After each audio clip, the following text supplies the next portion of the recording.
നമസ്കാരം. നമ്മളിപ്പോൾ ഉള്ളത് പത്തനംതിട്ട ലോക്സഭാ മണ്ഡലത്തിലാണ്. ശക്തമായ ത്രികോണ മത്സരം നടക്കുന്ന ലോക്സഭാ മണ്ഡലമാണ് പത്തനംതിട്ട. UDFിൻ്റെ സ്ഥാനാർത്ഥി സിറ്റിംഗ് MP ആയിട്ടുള്ള ആൻഡോ ആൻ്റണിയാണ്. LDFിൻ്റെ സ്ഥാനാർത്ഥി CPMൻ്റെ മുതിർന്ന നേതാവും കേന്ദ്ര കമ്മിറ്റി അംഗവും മുൻ മന്ത്രിയും ഒക്കെയായ തോമസ് ഐസക്കാണ്. NDAയുടെ സ്ഥാനാർത്ഥി BJPയുടെ സ്ഥാനാർത്ഥി അനിൽ ആൻ്റണിയാണ്. ശക്തമായ പോരാട്ട ചൂടാണ് ഈ മണ്ഡലത്തിൽ ഇതുവരെ കാണാൻ കഴിയുന്നത്. ഹാട്രിക് വിജയത്തിന് ശേഷമാണ് ആൻഡോ ആൻ്റണി നാലാമതും ജനവിധി തേടാനിറങ്ങുന്നത്. ഇത്തവണ ആൻഡോയ്ക്ക് വിജയം അനായാസമാകുമോ? ഇന്നിപ്പോൾ മുഖ്യമന്ത്രി പറഞ്ഞിരിക്കുന്നത് സംസ്ഥാനമെമ്പാടും LDF തരംഗമെന്നാണ്. അങ്ങനെയെങ്കിൽ ഐസക്ക് അട്ടിമറി വിജയം നേടുമോ? കഴിഞ്ഞ തവണ തിളക്കമാർന്ന പ്രകടനമാണ് BJP മണ്ഡലത്തിൽ കാഴ്ചവെച്ചത്. അവർക്കത് ആവർത്തിക്കാൻ കഴിയുമോ? ഇതിൻ്റെ എല്ലാം ഉത്തരം പത്തനംതിട്ടയിലെ വോട്ടറുടെ മനസ്സിലാണുള്ളത്. അവരാണ് ഈ ചർച്ചയിൽ സജീവമായി പങ്കുചേരുന്നതും.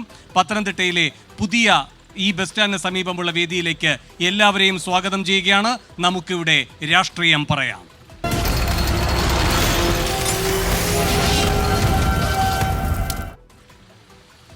ട്വൻറ്റി4ൻ്റെ പ്രത്യേക തിരഞ്ഞെടുപ്പ് സംവാദ പരിപാടിയായ ഇവിടെ രാഷ്ട്രീയം പറയാം തുടങ്ങുകയാണ്. ഇപ്പോൾ 3 മുന്നണികളെയും പ്രതിനിധീകരിച്ച് നേതാക്കന്മാർ നമുക്കൊപ്പമുണ്ട്. കൂടാതെ പത്തനംതിട്ടയുടെ പരിച്ഛേദമായ വോട്ടർമാരും ഈ ചർച്ചയുടെ സജീവ ഭാഗമാകുന്നു. LDFിൽ നിന്ന് PB ഹർഷകുമാർ CPM നേതാവ്, UDFിൽ നിന്ന് കോൺഗ്രസ് നേതാവ് പഴകുളം മധു, NDAയിൽ നിന്ന് BJP നേതാവ് ബിജു മാത്യു എന്നിവരാണ് ഈ ചർച്ചയിൽ പങ്കുചേരുന്നത്. ആദ്യം ശ്രീ PB ഹർഷകുമാർ. ഇവിടെ UDFിൻ്റെ ഒരു കുത്തക മണ്ഡലമെന്നാണ് പറയപ്പെടുന്നത്. അവിടെ ഇപ്പോൾ ഏറ്റവും സജീവമായി നിൽക്കുന്ന വിഷയത്തിൽ നമുക്ക് ഈ ചർച്ച തുടങ്ങാം. ആൻ്റണിയും അനിൽ ആൻ്റണിയും തമ്മിലുള്ള വാക്പോര്, അനിൽ ആൻ്റണിക്കെതിരെ ഉയർന്ന കോഴയാരോപണം, അനിൽ ആൻ്റണി ആൻഡോ ആൻ്റണിക്കെതിരെ ഉയർത്തിയിരിക്കുന്ന കോഴയാരോപണം, ഇത് നിങ്ങൾക്ക് ഗുണം ചെയ്യുമോ? ഈ തെരഞ്ഞെടുപ്പിൻ്റെ ഏറ്റവും പ്രധാനപ്പെട്ട സവിശേഷത അനിൽ ആൻ്റണിയും ആൻഡോ ആൻ്റണിയും തമ്മിലുള്ള ഈ അപവാദ വിഴുപ്പലക്കലാണ് എന്ന് ഞങ്ങൾ കരുതുന്നില്ല. ഞങ്ങളെ സംബന്ധിച്ചിടത്തോളം ഈ തെരഞ്ഞെടുപ്പിലെ ഏറ്റവും പ്രധാനപ്പെട്ട വിഷയം ദേശീയ രാഷ്ട്രീയം പ്രധാനമായിട്ട് ഞങ്ങൾ ചൂണ്ടിക്കാട്ടുകയാണ്. ഒരുപക്ഷെ ഒരു തെരഞ്ഞെടുപ്പ് ഈ രാജ്യത്തിന് ഉണ്ടാകുമോ എന്ന സംശയത്തിൻ്റെ പശ്ചാത്തലത്തിൽ നടക്കുന്ന ഒരു തെരഞ്ഞെടുപ്പ്. ഇതൊക്കെ ശരിയാണ്, ഇതിലേക്കൊക്കെ നമുക്ക് വഴിയെ വരികയും ചെയ്യാം. പക്ഷേ മണ്ഡലത്തിൽ ഇപ്പോൾ ഇതിൻ്റെ രാഷ്ട്രീയ ചൂട് മുഴുവൻ ഉയർത്തിയൊരു വിവാദത്തിൽ നിന്ന് നമുക്ക് മുഖം തിരിഞ്ഞു നിൽക്കാൻ കഴിയുകയില്ല. AK ആൻ്റണി പറയാൻ കഴിയുന്ന പരമാവധി പറഞ്ഞില്ലേ? കാരണം ആൻ്റണിയെയും അനിൽ ആൻ്റണി BJP സ്ഥാനാർത്ഥിയപ്പോൾ നിങ്ങൾ അധിക്ഷേപിച്ചിട്ടുള്ളതാണ്, വിമർശിച്ചിട്ടുള്ളതാണ്. അതിന് പരമാവധി മറുപടി കഴിഞ്ഞ ദിവസം ആൻ്റണി നൽകിയില്ലേ? അതോ ആൻ്റണിയുടെ വാക്കുകളിൽ നിങ്ങൾക്ക് സംശയമുണ്ടോ? ആൻ്റണിയുടെ വാക്കുകളെ ആർക്ക് വിശ്വസിക്കാൻ കഴിയും? ആൻ്റണിയുടെ ഭാര്യയാണ് പറഞ്ഞത്, കൃപാസനത്തിലെ പിതാവിൻ്റെ ഉപദേശപ്രകാരം ഞങ്ങൾ കുടുംബത്തിൽ തീരുമാനിച്ചിട്ടാണ് മോനെ BJP പറഞ്ഞു വിട്ടതെന്ന്. ഇപ്പോൾ ഏറ്റവും അവസാനം ഈ ആരോപണങ്ങളൊക്കെ വരുന്ന പശ്ചാത്തലത്തിൽ അനിൽ ആൻ്റണി BJPയിലേക്ക് പോയത് എന്തിനാണെന്ന് ഇപ്പോഴത്തെ അന്വേഷണ ഏജൻസികളുടെ ആളുകളെ ഭീഷണിപ്പെടുത്തി BJPയിലേക്ക് കൊണ്ടുപോകുന്ന ഒരു രാഷ്ട്രീയ പശ്ചാത്തലത്തിൽ ആർക്കാണ് വ്യക്തമാകാത്തത്? അപ്പോൾ അതുകൊണ്ട് ആൻ്റണിയുടെ പറച്ചില്ലാത്തൊന്നും ഞങ്ങൾ യാതൊരു അത്ഭുതവും കാണുന്നില്ല. തന്നെയല്ല, ഇന്ത്യൻ രാഷ്ട്രീയത്തിൽ ഇത്രമാത്രം ആദർശത്തിൻ്റെ പേര് പറഞ്ഞ് അവസരങ്ങൾ ഉപയോഗിച്ച് തൻ്റെ കാര്യം നടത്തിയ ഒരാൾ ആൻ്റണിയെ പോലെ വേറെ ആരുണ്ട്? AK ആൻ്റണി ഇപ്പോൾ പറഞ്ഞത് എന്തെങ്കിലും ഒരു അഡ്ജസ്റ്റ്മെന്റ് വിവാദമാണ് എന്ന് നിങ്ങൾ സംശയിക്കുന്നു? തീർച്ചയായും. കഴിഞ്ഞ ദിവസം വരെ നിങ്ങൾ ഈ ചാനലുകളും പത്രങ്ങളും ഒക്കെ എന്തായിരുന്നു പറഞ്ഞുകൊണ്ടിരുന്നത്? തോമസ് ഐസക്കിനെ ED ഇപ്പം പിടിക്കും എന്ന് പറഞ്ഞിരുന്നു. വാർത്തയിലെല്ലാം തോമസ് ഐസക്ക് കേന്ദ്ര ഗവൺമെൻറ്റിൻ്റെ ED എന്ന വിരട്ടൽ ഏജൻസി തോമസ് ഐസക്കിനെ ഇപ്പം പിടിക്കും എന്ന് പറഞ്ഞ് നടന്നു. അത് UDFും പറഞ്ഞു, BJPയും പറഞ്ഞു, നമ്മുടെ നാട്ടിലെ മാധ്യമങ്ങളും പറഞ്ഞു. അത് ഇന്നലെ കൊണ്ട് കെട്ടടങ്ങി, മെനഞ്ഞാന്ന് കെട്ടടങ്ങി, ഹൈക്കോടതിയുടെ വിധിയോടുകൂടി അത് കെട്ടടങ്ങി. അതിലിനിപ്പോൾ ഒരു വാർത്തയല്ല. അപ്പോൾ ഇവർ വാർത്തയുടെ ലൈം ലൈറ്റിൽ ഇല്ലായിരുന്നു. അവരെ വാർത്തയുടെ ലൈം ലൈറ്റിൽ എത്തിക്കാൻ വേണ്ടി PJ കുര്യൻ്റെ ഏറ്റവും അടുത്ത ആളായ ഈ ദല്ലാൽ നന്ദകുമാർ രംഗത്തിറങ്ങി ഉണ്ടാക്കിയ ഒരു സാധനം അതിപ്പോൾ മാധ്യമങ്ങൾ ഏറ്റുപിടിച്ചുകൊണ്ട് പോകുന്നതല്ല. അതിന് മുൻപാണ് ആന്റണിയുടെ പ്രതികരണം. അതും ഇതുപോലെ തന്നെ ഒരു ഗൂഢാലോചന നിങ്ങൾ കരുതുന്നുണ്ട്? സംശയമില്ലാത്ത കാര്യമല്ലേ? എന്ന് വെച്ചാൽ അനിൽ ആന്റണി ലൈം ലൈറ്റിൽ വരാനോ? അനിൽ ആന്റണിയെയും ലൈം ലൈറ്റ് കൊണ്ടുവരാനും, അതേപോലെ തന്നെ ആൻഡോ ആന്റണി 15 വർഷക്കാലമായി MP ആയി നിന്ന് ആളുകളുടെ പ്രശ്നങ്ങളിൽ നിന്ന് ഒളിച്ചോടിയ ആളുകൾ അവഗണിക്കുന്നു. കോൺഗ്രസ് പ്രവർത്തകർ തന്നെ അദ്ദേഹത്തിന്റെ പ്രവർത്തനം ഏറ്റെടുക്കാത്ത ആന്റണി ആർക്ക് വേണ്ടി സംസാരിച്ചു എന്നാണ് ഹർഷകുമാറിന്റെ വിലയിരുത്തൽ? ആന്റണി സംസാരിക്കുന്നത് ആന്റണിയുടെ മകനെ BJPയിലേക്ക് വിട്ടത് ആന്റണിയുടെ കുടുംബം അറിയാതല്ല എന്നാണ് ഞങ്ങൾ വിശ്വസിക്കുന്നത്. സ്വാഭാവികമായി നമുക്ക് ഊഹിക്കാം. എന്ന് വെച്ചാൽ അനിൽ ആന്റണിക്ക് വേണ്ടിയിട്ടാണ് പ്രചരണത്തിന് പോലും വരാൻ അനിൽ ആന്റണിക്ക് വേണ്ടിയിട്ടാണ് എ കെ ആന്റണി ഇത്ര കടുത്ത ഭാഷയിൽ സംസാരിച്ചത്. പ്രത്യക്ഷത്തിൽ അനിൽ ആന്റണിക്ക് എതിരാണ് എന്ന് തോന്നാമെങ്കിലും എന്നാൽ അനിൽ ആന്റണിയെ സഹായിക്കാൻ തക്ക തരത്തിൽ പിതാവ് ചെയ്ത ഒരു തന്ത്രമായി ഞങ്ങൾ അതിനെ കാണുന്നത്. എന്ത് സഹായമാണ് അനിൽ ആന്റണിക്ക് കിട്ടുന്നത്? അനിൽ ആന്റണിക്ക് കിട്ടുന്നത് വാർത്തയിൽ സ്ഥാനം കിട്ടി. ഇതുവരെ BJP-ക്കാർ പോലും ഏറ്റെടുക്കാത്തൊരു സ്ഥാനാർത്ഥിക്ക് എന്നാ പിന്നെ വാർത്തയിൽ സ്ഥാനം കിട്ടുന്നതായിട്ട് കണ്ടാ പോലെ ഈ പറയുന്ന തോമസ് ഐസക്കുമായി ബന്ധപ്പെട്ട കിഫ്ബി മസാല ബോർഡ് തോമസ് ഐസക്കിനെ മനഃപൂർവ്വമായി കുരുക്കാൻ വേണ്ടി കേന്ദ്ര ഗവൺമെന്റ് അന്വേഷണ ഏജൻസി മനഃപൂർവ്വമാണോ അല്ലയോ നിൽക്കട്ടെ, താങ്കൾ പറഞ്ഞത് വാർത്താ പ്രാധാന്യം ഇതിന് കിട്ടുക എന്നുള്ളതാണല്ലോ. അങ്ങനെയെങ്കിൽ ഐസക്കിനാണ് ഏറ്റവും കൂടുതൽ വാർത്താ പ്രാധാന്യം കിട്ടിയത്. ഐസക്കിന് വാർത്താ പ്രാധാന്യം കിട്ടിയത് ആരെങ്കിലും സൃഷ്ടിച്ചതല്ല. ഐസക്കിനെ ഒരു ഭരണ നടപടിയുടെ പേരിൽ കുരുക്കാൻ കേന്ദ്ര ഗവൺമെന്റ് മനഃപൂർവ്വമായി ED എന്ന ഏജൻസി. അതൊരു വാദമാണ്. ശരി, ശ്രീ പഴകുളം മധു. ഈ തെരഞ്ഞെടുപ്പിൽ പത്തനംതിട്ട പാർലമെൻറ്റ് മണ്ഡലം കേരളത്തിലെ 20 മണ്ഡലങ്ങളിലെയും ജനങ്ങൾ ചിന്തിക്കുന്ന പോലെ ചിന്തിക്കും. ഈ ഘട്ടത്തിൽ ശ്രീ ആൻഡോ ആന്റണി വിജയശ്രീലാളിതരെ നിൽക്കുകയാണ്. ഞങ്ങൾ സമ്പൂർണ്ണമായ ആത്മവിശ്വാസത്തിലാണ്. സത്യത്തിൽ ഇടതുപക്ഷ നേതാക്കന്മാർക്കും അറിയാം, തെരഞ്ഞെടുപ്പ് ഗോതയിൽ അവർക്കത് പറയാൻ കഴിയില്ല എന്നുള്ളൊരു പരിമിതിയുണ്ട്. ഞങ്ങളത് അംഗീകരിക്കുന്നു. ഈ രാജ്യത്ത് ജനങ്ങൾ അനുഭവിക്കുന്ന കഷ്ടപ്പാടുകൾക്കും പ്രയാസങ്ങൾക്കും പരിഹാരമുണ്ടാവുക, അല്ലെങ്കിൽ ഇത് ഇടതുപക്ഷ പോരാട്ടമെന്നോ അല്ലെങ്കിൽ ഞങ്ങളും അവർ തമ്മിലുള്ള പോരാട്ടമോ അല്ല, ഈ രാജ്യം നിലനിൽക്കാൻ വേണ്ടിയുള്ള പോരാട്ടമാണ്. ഇതൊക്കെ ശരിയാണ് ശ്രീ പഴകുളം. പക്ഷേ LDF ഇപ്പോഴും സംശയിക്കുകയാണ് ആന്റണി ഇങ്ങനെ അനിൽ ആന്റണിയെ തള്ളി പറഞ്ഞിട്ടും അതൊരു അഡ്ജസ്റ്റ്മെന്റ് ആണെന്ന്. ഇടതുപക്ഷ മുന്നണി ഈ വരട്ട് തത്വവാദവും അടവ് നയങ്ങളും കാലാകാലം എടുത്ത് ഉപയോഗിക്കുന്ന ഒരു രാഷ്ട്രീയ പാർട്ടിയാണ്. പക്ഷെ അതൊന്നും ഇവിടെ വില പോയില്ല. AK ആന്റണിയെ പോലെ ഒരു ദേശീയ നേതാവ് ഇത്ര സ്ഫുടമായ ഭാഷയിൽ വളരെ ശക്തമായി പറഞ്ഞത് രാജ്യത്ത് എല്ലാവർക്കും മനസ്സിലായിട്ടുണ്ട്. പത്തനംതിട്ടയിലെയും കേരളത്തിലെയും ജനങ്ങൾക്ക് മനസ്സിലായിട്ടുണ്ട്. അദ്ദേഹത്തിൻ്റെ രീതി, പ്രവർത്തന ശൈലി, അദ്ദേഹത്തിൻ്റെ സ്വീകാര്യത, ഇതെല്ലാം രാജ്യത്ത് തന്നെ ഒരു വലിയ മോഡലാണ്. അപ്പോൾ AK ആന്റണി ഒരു അക്ഷരം പറഞ്ഞാൽ തന്നെ അത് ഏറ്റുവാങ്ങാൻ കേരളത്തിലെ ജനങ്ങൾ ഇന്നും തയ്യാറായിട്ടുണ്ട്. പക്ഷേ പഴകുളം അനിൽ ആന്റണി പറഞ്ഞൊരു കാര്യമുണ്ട്. ഇത്രയും തലമുതിർന്ന നേതാവ്, 84 വയസ്സ് ആയി അദ്ദേഹത്തിന്. 2014 മുതൽ AK ആന്റണി പറയുന്ന ആഹ്വാനം ജനം ചെവിക്കൊള്ളുകയല്ല തള്ളിക്കളയുകയാണ് എന്ന്. ഇതുവരെ നമ്മളെല്ലാം അദ്ദേഹം ഇവിടെ വന്നിറങ്ങിയപ്പോൾ മനസ്സിലാക്കിയത് അദ്ദേഹത്തിനൊരു വിവരമില്ലാത്ത സ്ഥാനാർത്ഥിയാണെന്നാണ്. ഇപ്പോൾ അദ്ദേഹം ഒരു ഗുരുത്വമില്ലാത്ത സ്ഥാനാർത്ഥിയാണെന്ന് കൂടി വോട്ടർമാർക്ക് ബോധ്യപ്പെട്ടു. AK ആന്റണി കാലഹരണപ്പെട്ടു എന്ന് പറയുന്നത് AK ആന്റണിയുടെ മകനാണ്. അതിനേക്കാൾ കടുപ്പിച്ചൊരു വാക്കൂടെ പറഞ്ഞു, ചന്ദ്രനെ നോക്കി കുരയ്ക്കുന്ന നായ്ക്കളാണ് എന്ന്. അത് അദ്ദേഹത്തിൻ്റെ നിലവാരം, വില എത്രയാണെന്ന് മനസ്സിലായല്ലോ. അപ്പോൾ കഴിഞ്ഞ തവണ 2,96,000 വോട്ട് നേടിയ BJP-ക്ക് ഇത്തവണ അതിൻ്റെ പകുതി പോലും കിട്ടില്ല എന്ന് ഞങ്ങൾ പറഞ്ഞത് ഈ സ്ഥാനാർത്ഥി ഒരിക്കൽ കൂടി വിളിച്ചു പറയുകയാണ്. പക്ഷെ പഴകുളം അനിൽ ആന്റണിയെ പോലെ ഒരാളെ ലൈംലൈറ്റിൽ നിർത്താനുള്ള ഒരു പദ്ധതിയാണ് ഇത് എന്ന് ഈ പറഞ്ഞ LDF പറയുന്നു. ഞാനിതൊരു അനിൽ ആന്റണി ഒരു CPM ചർച്ചയായിട്ട് ഇതിന് ഒതുക്കാൻ ഉദ്ദേശിക്കുന്നില്ല. അതൊക്കെ ഒരു ഫ്ലിംസി ആയിട്ടുള്ള ഒരു ചെറിയ കാര്യമാണ്. സത്യത്തിൽ ഈ രാജ്യം നേരിടുന്ന പ്രശ്നങ്ങളിൽ പരിഹാരം ഉണ്ടാക്കാൻ കഴിയുന്ന ഏക രാഷ്ട്രീയ പാർട്ടി കോൺഗ്രസ് ആണെന്ന് തിരിച്ചറിവ്. അങ്ങനെയല്ല, നിങ്ങളുടെ നേതാക്കന്മാർക്ക് തന്നെ ഈ കഴിഞ്ഞ ദിവസങ്ങളിലൊക്കെ നേരിടേണ്ടി വന്ന ഒരു ചോദ്യമാണ് ആന്റണി പത്തനംതിട്ടയിൽ പ്രചാരണത്തിന് ഇറങ്ങുമോ ഇല്ലയോ എന്നത്, അല്ലേ? അതടക്കമുള്ള ചോദ്യം ആന്റണിയോട് ചോദിക്കുന്ന ഘട്ടം വന്നപ്പോഴാണ് ആന്റണി ഇത്ര കൃത്യമായൊരു നിലപാട് പറഞ്ഞത്. അതിൽ പോലും രാഷ്ട്രീയമായി സംശയാലുക്കളാണ് LDF. അതിന് അവരോട് കൃത്യമായൊരു മറുപടി നൽകുക. വേണു, AK ആന്റണി കഴിഞ്ഞ നിയമസഭാ തെരഞ്ഞെടുപ്പിലും ലോക്സഭാ തെരഞ്ഞെടുപ്പിലും പ്രചരണത്തിന് വരാത്ത ആളാണ്. ഇവിടെ ഞങ്ങൾക്ക് ഇത്തവണയും AK ആന്റണി വരണമെന്നില്ല. അദ്ദേഹത്തിൻ്റെ പത്രസമ്മേളനത്തിലെ ഒരു ആഹ്വാനം മാത്രം മതി. ഈ പാർലമെൻറ്റ് മണ്ഡലത്തിലെ ജനങ്ങളും കോൺഗ്രസ് അനുഭാവികളും ഞങ്ങളുടെ സിമ്പതൈസേഴ്സും എല്ലാവരും അത് അംഗീകരിച്ചു കഴിഞ്ഞു. അനിൽ ആന്റണി ആർക്ക് വേണ്ടിയാണ് നിൽക്കുന്നത്? അയാൾ പ്രതിനിധാനം ചെയ്യുന്ന പ്രത്യയശാസ്ത്രം ഈ രാജ്യത്തിൻ്റെ ശത്രുവാണെന്ന് AK ആന്റണി പറഞ്ഞാൽ അതിനപ്പുറം ഞങ്ങൾക്ക് എന്ത് വേണം ആഹ്ലാദിക്കാൻ. അതുപോലെ ഇവിടെ ഞങ്ങളുടെ സ്ഥാനാർത്ഥി ശ്രീ ആൻഡോ ആന്റണിയുടെ വിജയ സാധ്യത വലിയ ഒന്നാണ്. ഇടതുപക്ഷ സ്ഥാനാർത്ഥിയാണെങ്കിൽ അദ്ദേഹം ഹൈക്കോടതിയിൽ പോയി ഒരു ചെറിയ ഇടവേള വാങ്ങുന്നേ ഉള്ളൂ. ഇലക്ഷൻ വരെ അദ്ദേഹം തൊട്ടുപോകുന്നതാണ് പറഞ്ഞേക്കുന്നത്. ഇലക്ഷൻ കഴിഞ്ഞാൽ അദ്ദേഹം എങ്ങോട്ട് പോകും എന്ന് BJP സത്യസന്ധമായിട്ട് അല്ല അവരുടെ അന്വേഷണ ഏജൻസികൾ ഉപയോഗിക്കുന്ന അറിയാം. കേരളത്തിൽ അവർ CPM-ആയിട്ടൊരു ബന്ധത്തിലാണ്. ആ ബന്ധം മുറുകെ മുൻപോട്ട് പോവുകയാണെങ്കിൽ ഒരു പക്ഷേ തോമസ് ഐസക്ക് വെറുതെ വിട്ടേക്കാം. അല്ലെങ്കിൽ ന്യായമായും ഈ ലണ്ടൻ സ്റ്റോക്ക് എക്സ്ചേഞ്ചിലെ മണിയടിച്ച് പണം 9.72% കൊള്ളപ്പലിശയ്ക്ക് വാങ്ങിയതും ലൈഫ് മിഷൻ്റെ പണം കവർന്നെടുത്തതുമായിട്ടുള്ള നിരവധി ആരോപണങ്ങൾ തോമസ് ഐസക്കെതിരെ ഉയർത്തുന്നിട്ടുണ്ട്. ED സത്യസന്ധമായി അന്വേഷിച്ചാൽ ഈ ഇലക്ഷൻ 26-ാം തീയതി കഴിഞ്ഞാൽ 27-ാം തീയതി അദ്ദേഹത്തിന് നേരെ പോകേണ്ടി വരുന്നത് അങ്ങോട്ടാണ്. അത് കഴിഞ്ഞ് അദ്ദേഹം എങ്ങോട്ട് പോകും നമുക്ക് മനസ്സിലാക്കാം. അതുകൊണ്ട് ഇവിടെ CPM പാർട്ടി പോലും അവരുടെ സ്ഥാനാർത്ഥിയെ സംബന്ധിച്ച് അവർക്കൊരു സ്വീകാര്യത തന്നെ ഇല്ല. അവർക്കിടയിൽ തന്നെ അഭിപ്രായ വ്യത്യാസമുണ്ട്. അദ്ദേഹം ഒരു വികസന ശില്പിയാണ് ഇവിടെ അവതരിപ്പിച്ചത്. അപ്പം ഞങ്ങളുടെ ഒരു ചോദ്യം ഉണ്ടായിരുന്നു, 20 വർഷം MLA ആയ ആലപ്പുഴയിൽ അദ്ദേഹം എന്ത് ചെയ്തു? അദ്ദേഹം ജോലി കൊടുത്ത 100 പേരുടെ പട്ടിക കാണിക്കാൻ പറഞ്ഞിട്ട് ഇവർക്ക് ഇതുവരെ കാണിക്കാൻ കഴിഞ്ഞിട്ടില്ല. അപ്പോൾ കിഫ്ബി എന്ന് പറയുന്ന ഒരു വലിയ തട്ടിപ്പ് പദ്ധതി അതിൻ്റെ ശില്പിയാണെന്ന് അവർ തന്നെ പ്രചരിപ്പിക്കുകയാണ്. ഓരോ ജനങ്ങളും അത് കണ്ട് മനസ്സിലാക്കി ഈ കേരളത്തെ കടക്കെണിയിലാക്കിയ കിഫ്ബി ഉൾപ്പെടെയുള്ള ഈ തലതിരിഞ്ഞ നയങ്ങളുടെ ശില്പി അദ്ദേഹമാണെങ്കിൽ അദ്ദേഹത്തെ എങ്ങനെ ഇവിടുന്ന് പറഞ്ഞയക്കണമെന്ന് ഇവിടെ ജനങ്ങൾ തീരുമാനിച്ചിട്ടുണ്ട്. ശരി, ശ്രീ ബിജു മാത്യു, ഇവിടെ ഇപ്പോൾ ആന്റണിയുടെ പ്രസ്താവന അനിൽ ആന്റണിയെ സഹായിക്കാനാണ് എന്നതാണ് LDFിൻ്റെ ഏറ്റവും ശക്തമായ ആരോപണം. AK ആന്റണിയെ സംബന്ധിച്ചിടത്തോളം AK ആന്റണി കോൺഗ്രസിൻ്റെ ഏറ്റവും മുതിർന്ന നേതാവാണ്. അദ്ദേഹത്തിൻ്റെ മകൻ അനിൽ K ആന്റണി ഭാരതീയ ജനതാ പാർട്ടിയിൽ ചേർന്നിരിക്കുക. ഒരു കാര്യം എനിക്ക് വളരെ വ്യക്തമായിട്ട് മനസ്സിലാവുന്നത്, സ്വന്തം കുടുംബത്തിലെ ഒരംഗത്തിനെ പോലും കോൺഗ്രസിൽ പിടിച്ചു നിർത്താൻ കഴിയാത്ത AK ആന്റണി മകനെതിരെ പറയുന്നത് അത് രാഷ്ട്രീയ ചിന്തയായിട്ട് മാത്രം.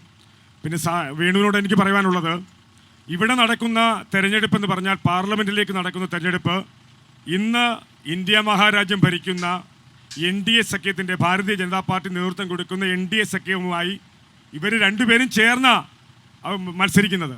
ഇവരിവിടെ കേരളത്തിൽ അങ്ങോട്ടും ഇങ്ങോട്ടും ഇഴിപ്പലക്കുമ്പം കേന്ദ്രത്തിൽ മോദി അധികാരത്തിലാണ്.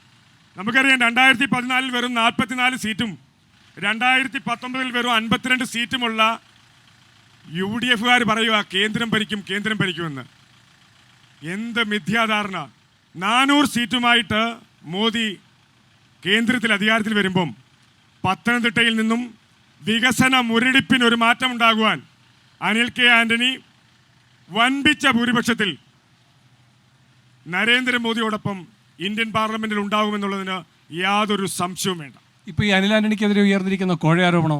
ഈ അനിൽ ആന്റണിക്കെതിരെ ഉണ്ടായിരിക്കുന്ന കോഴ ആരോപണത്തിൻ്റെ തുടക്ക വർഷം എത്രയാണെന്ന് സാർ ഒന്ന് അറിയുമോ? 2013. ഇപ്പോൾ ഒരു കാര്യം വളരെ വ്യക്തമായിട്ട് മനസ്സിലായിട്ടുണ്ട്. അനിൽ K ആന്റണി ഇവർ ഉദ്ദേശിക്കുന്നതിനേക്കാൾ കൂടുതൽ വോട്ട് പിടിക്കുമെന്ന് കണ്ടപ്പോൾ അദ്ദേഹത്തിൻ്റെ പേരിൻ്റെ മുമ്പിൽ ഒരു പേരുകൂടി ഉണ്ട്. എന്താ? ദല്ലാൽ. അത്തരം ആൾക്കാർ പറയുന്നത്, അത് പ്രത്യേകിച്ച് ഇപ്പോൾ PJ കുര്യൻ്റെ അവസ്ഥയെക്കുറിച്ച് പറയാം. PJ കുര്യൻ ആരാ? മാവേലിക്കര പാർലമെൻറ്റ് മണ്ഡലം ഉള്ള കാലം തൊട്ട് ഈ പറയുന്ന ആൻഡോ ആന്റണിയുടെ കൂട്ട് ആൻഡോ ആന്റണി ഭരമേൽപ്പിച്ചിരിക്കുക പത്തനംതിട്ട പാർലമെൻറ്റ് മണ്ഡലം. വേറൊരു നേതാവില്ല. ആ അവസ്ഥയിൽ അവസാനം കൈവിറയ്ക്കുന്ന കാലം വരെയും എങ്ങനെയും മത്സരിക്കണമെന്ന് ആഗ്രഹിച്ച ഒരാളാണ് PJ കുര്യൻ. അദ്ദേഹത്തിൻ്റെ ആപ്പുപണിയുടെ ഭാഗമാണ് ഇവരുടെ മുൻ DCC പ്രസിഡന്റ് ഉൾപ്പെടെ മുൻ ജില്ലാ പഞ്ചായത്ത് പ്രസിഡന്റ് ഉൾപ്പെടെയുള്ളവരെ പാർട്ടി വിട്ട് CPM ചേരേണ്ട അവസ്ഥ. ഇപ്പോഴും ഒന്ന് അടങ്ങി ഒതുങ്ങി മര്യാദയ്ക്ക് ആ വീട്ടിലിരിക്കാൻ കോൺഗ്രസ്സുകാർ ആ PJ കുര്യനോട് പറഞ്ഞ ഒരു പരിധിവരെ കോൺഗ്രസ് രക്ഷപ്പെടും. ഇവിടെ ഇപ്പോൾ 2013 കഥയാണ് അങ്ങ് പറഞ്ഞത്. അത് തന്നെയാണ് LDF അടക്കം ചൂണ്ടിക്കാട്ടുന്നത്. ആരെയാണോ നിങ്ങൾ കേന്ദ്ര ഏജൻസിയെ വെച്ച് ഭയപ്പെടുത്തുക, അവരെ അങ്ങനെയാണ് നിങ്ങൾ വരുതിയിലാക്കുക. അനിൽ ആന്റണിയുടെ വരവും അങ്ങനെ തന്നെ. നിങ്ങൾക്ക് അനിൽ ആന്റണി കോഴ വാങ്ങിയെന്ന് പൂർണ്ണമായിട്ടും ബോധ്യമുണ്ടെങ്കിൽ അതുമായി ബന്ധപ്പെട്ട ഏജൻസികൾക്ക് പരാതി കൊടുക്കട്ടെ. ആ പരാതിയെ നേരിടുവാനുള്ള കഴിവ് അനിൽ K ആന്റണിക്കുണ്ട്. അതിൻ്റെ എന്ത് ഗുണമുണ്ടാകുന്നോ, എന്ത് ദോഷമുണ്ടാകുന്നോ അതിനെ നേരിടാൻ ചങ്കൂറ്റമുള്ള ഒരു പാർട്ടിയുണ്ട്, സംവിധാനമുണ്ട്. ഇവിടെ നമ്മൾ സംസാരിക്കേണ്ടത് പത്തനംതിട്ട പാർലമെന്റ് മണ്ഡലത്തിൽ കഴിഞ്ഞ 15 വർഷക്കാലം ഉണ്ടായിട്ടുള്ള വികസന മുരടിപ്പിനെ കുറിച്ചാണ് സംസാരിക്കേണ്ടത്. അല്ലാതെ ഈ ഒന്ന് രണ്ട് ചർച്ചയിൽ പങ്കെടുത്ത ആളെന്ന നിലയ്ക്ക് ഞാൻ പറയുക, സാറേ, ആവശ്യമുള്ള പൊതുജനത്തിന് പാർലമെന്റിൽ ആരെ തിരഞ്ഞെടുക്കണമെന്ന് ഈ ചർച്ചയിൽ നിന്ന് ആർക്കെങ്കിലുമൊക്കെ ബോധ്യപ്പെടുകയാണെങ്കിൽ ആ ബോധ്യപ്പെടുവാനുള്ള ആ കാര്യത്തെക്കുറിച്ച് വേണം സംസാരിക്കാൻ. അതായിരിക്കണം സംവാദമായിട്ട് വരുന്നത്. ശരി ശരി, ഞാൻ ഈ വോട്ടർമാരിലേക്ക് കൂടെ പോവുകയാണ്. ആർക്കെങ്കിലും അഭിപ്രായം പറയാനുണ്ട്? ഇപ്പോൾ ഇവിടെ നമ്മുടെ അവതാരകനായ വേണു ഇവിടെ ഒരു ശക്തമായ ത്രികോണ മത്സരം നടക്കുന്നു എന്ന് പറഞ്ഞു. ഞങ്ങൾ വോട്ടർമാരെ സംബന്ധിച്ചിടത്തോളം ഇവിടെ തോമസ് ഐസക്ക് ഒരു ഏകപക്ഷീയ വിജയത്തിലേക്ക് പോകുന്ന ഒരു കാഴ്ച കാണുന്നത്. ഇവിടെ ഈ 15 വർഷം MP ആയിരുന്ന ആളിന് ഇവിടെ ഒരു സർവേ നടത്തിയപ്പോൾ 1% ആളുകൾ പോലും അദ്ദേഹത്തിൻ്റെ പ്രവർത്തനം നല്ലതാണെന്ന് പോലും പറയാതിരിക്കുന്ന ഒരു സാഹചര്യത്തിൽ ഈ ആൻഡോ ആന്റണിയും തോമസ് ഐസക്കും തമ്മിൽ യാതൊരു താരതമ്യവുമില്ല. തോമസ് ഐസക്ക് വളരെ മുന്നിലാണ്. ഒരു 1.5 ലക്ഷം വോട്ടിൻ്റെ ഭൂരിപക്ഷത്തിൽ ഇവിടെ വിജയിക്കും. ആൻഡോ ആന്റണി ആണ് രണ്ടാമത് വരുന്നത്. അനിൽ ആന്റണി ചിത്രത്തിൽ പോലുമില്ല. അങ്ങനെയുള്ളൊരു സാഹചര്യമാണ്, രാഷ്ട്രീയ സാഹചര്യമാണ്. ഇടതുപക്ഷ ജനാധിപത്യ മുന്നണിക്ക് അനുകൂലമായ ഒരു രാഷ്ട്രീയ സാഹചര്യമാണ് ഈ പത്തനംതിട്ടയിലും നിലനിൽക്കുന്നത്. പക്ഷേ ഇവിടെ ശ്രീ പഴകുളം ചൂണ്ടിക്കാട്ടിയത് കണ്ടില്ലേ? ഇത്രയും കാലം മന്ത്രിയായിരുന്നു, നിയമസഭാ സാമാജികനായിരുന്നു. പക്ഷേ ഐസക്കിന് എത്ര ആളുകൾക്ക് തൊഴിൽ കൊടുക്കാൻ കഴിഞ്ഞിട്ടുണ്ടായിരുന്നു അല്ലേ ശ്രീ പഴകുളം? അതിൻ്റെ കണക്ക് നമ്മുടെ ആൻഡോ ആന്റണിയും തോമസ് ഐസക്കും കൂടെ പ്രസ് ക്ലബിൽ വെച്ച് ഒരു സംവാദം നടത്തിയപ്പോൾ KSUക്കാരെ SFIക്കാരെയൊക്കെ ഒന്നൊക്കെ പറഞ്ഞതിൻ്റെ ഒരു കണക്ക് ചോദിച്ചിട്ടുണ്ട്. ഇന്ന് വരെ ആൻ്റോ ആൻ്റണി കണക്ക് കൊടുത്തിട്ടില്ല. തോമസ് ഐസക്കിൻ്റെ കയ്യിൽ കണക്കുണ്ട്. ഇവിടെ നമ്മുടെ മൈഗ്രേഷൻ കോൺക്ലേവ് നടത്തിയിട്ട് വിജ്ഞാന പത്തനംതിട്ടയിൽ കൊടുത്ത തൊഴിൽ കൊടുത്തവരുടെ എണ്ണം, അതിൻ്റെ പേരുൾപ്പെടെ ഇവിടെ പ്രസിദ്ധീകരിച്ചിട്ടുണ്ട്. തോമസ് ഐസക്കിൻ്റെ കയ്യിൽ കണക്കുണ്ട്. തോമസ് ഐസക് ഒളിച്ചോടുന്ന ആളല്ല. ശരി, താങ്കൾക്ക് പറയാം. ഇവിടെ ഡോക്ടർ തോമസ് ഐസക് മാത്രമായിരിക്കും ജയിക്കും എന്നുള്ളത് നമുക്ക് ഉറപ്പിച്ച് പറയാൻ പറ്റും. അതിന് 3 ഫാക്റ്റാണുള്ളത്. പത്തനംതിട്ട പാർലമെൻറ്റ് മണ്ഡലത്തിൽ ആദ്യമായിട്ട് പൂഞ്ഞാറും കാഞ്ഞിരപ്പള്ളിയും LDFന് അനുകൂലമായി. 7 നിയമസഭാ MLA മാരും LDF ആണ് ഭരിക്കുന്നത്. രണ്ടാമത് 15 വർഷമായിട്ട് വികസന മുരടിപ്പ് എന്ന പേര് കേട്ട് മടുത്ത ആൻ്റോ ആൻ്റണിയെ ജനങ്ങൾ മടുത്തു. അവർ മാറി ചിന്തിക്കുന്ന സമയമാണിത്. മൂന്നാമത് കേന്ദ്രത്തിൽ ഗവൺമെൻറ്റിൻ്റെ അല്ലെങ്കിൽ സംഘപരിവാറിൻ്റെ വർഗീയ ഫാസിത്ത മതേതര ഈ ക്രൂരതകളെ, ഈ പീഡനങ്ങളെ എതിർത്ത് സംസാരിക്കാനും തെരുവിലായാലും ശരി പാർലമെൻറ്റിലായാലും ശരി LDFൻ്റെ നേതാക്കൾക്ക് മാത്രമേ കഴിയൂ എന്നുള്ളതും മതന്യൂനപക്ഷങ്ങൾക്ക്. നിങ്ങൾക്ക് പഴകുളത്തോട് ചോദ്യമുണ്ടോ? അദ്ദേഹത്തോട് ചോദിക്കാനുള്ളത്, കിഫ്ബി എന്ന ഒരു പദ്ധതി മുഖേന ഈ കേരളത്തിൽ എത്രയോ, അതായത് നമ്മൾ ഇവിടെ കൂടെ പോകുന്ന ഈ ഹൈവേ, പത്തനംതിട്ടയിലെ കാത്തലാബ്, പത്തനംതിട്ട ഇപ്പം പണിയുന്ന പുതിയ ബിൽഡിങ്, വിഴിഞ്ഞം പദ്ധതിയുടെ 4700 കോടി, ഇത് മുഴുവൻ കിഫ്ബി മുഖേനയാണ് കൊടുത്തത്. പകരം ഇത് തെറ്റാണെങ്കിൽ അങ്ങൊരു ഓപ്ഷൻ പറ. കേരളത്തെ ഇന്ന് കേന്ദ്രം ഇത്രത്തോളം ഞെരുക്കുമ്പോൾ കിഫ്ബി ഇല്ലാതെ ഒരു ഓപ്ഷൻ അങ്ങ് പറ. മാത്രമല്ല, നിങ്ങളുടെ UDFലുള്ള ഒരു സാമാജികൻ പോലും, ഒരു MLA പോലും അവരുടെ മണ്ഡലങ്ങളിൽ കിഫ്ബി വേണ്ട എന്ന് പറഞ്ഞിട്ടുമില്ല. ഇല്ല, ഇവിടെ ആദ്യം ഉത്തരം പറയേണ്ട കാര്യം, ഇവിടെ ഇപ്പോൾ CPM ജയിക്കും, 1.5 ലക്ഷം വോട്ടിന് ജയിക്കും എന്ന് പറഞ്ഞ ഒരു വ്യക്തിയുണ്ട്. അദ്ദേഹം ഒരു ഇവിടുത്തെ വോട്ടറാണ്. പക്ഷേ എനിക്കും അദ്ദേഹം തോമസ് ഐസക്കിൻ്റെ പേഴ്സണൽ സ്റ്റാഫായിരുന്നു. അദ്ദേഹം മന്ത്രിയായിരിക്കുമെന്ന് തോന്നുന്നു എനിക്ക്. തോന്നുന്നല്ല, അത് ഏതോ മന്ത്രിയുടെ അദ്ദേഹത്തിനാണെന്ന് കാര്യത്തില്ല. അപ്പോൾ ആ സൗഹൃദം വെച്ച് പറഞ്ഞാണ്. അദ്ദേഹം തന്നെ ഇത് കഴിയുമ്പോൾ പുറത്തിറങ്ങുമ്പോൾ ആൾക്കാർ ചോദിച്ചോളും, അല്ല ഇടതുപക്ഷ മുന്നണിയുടെ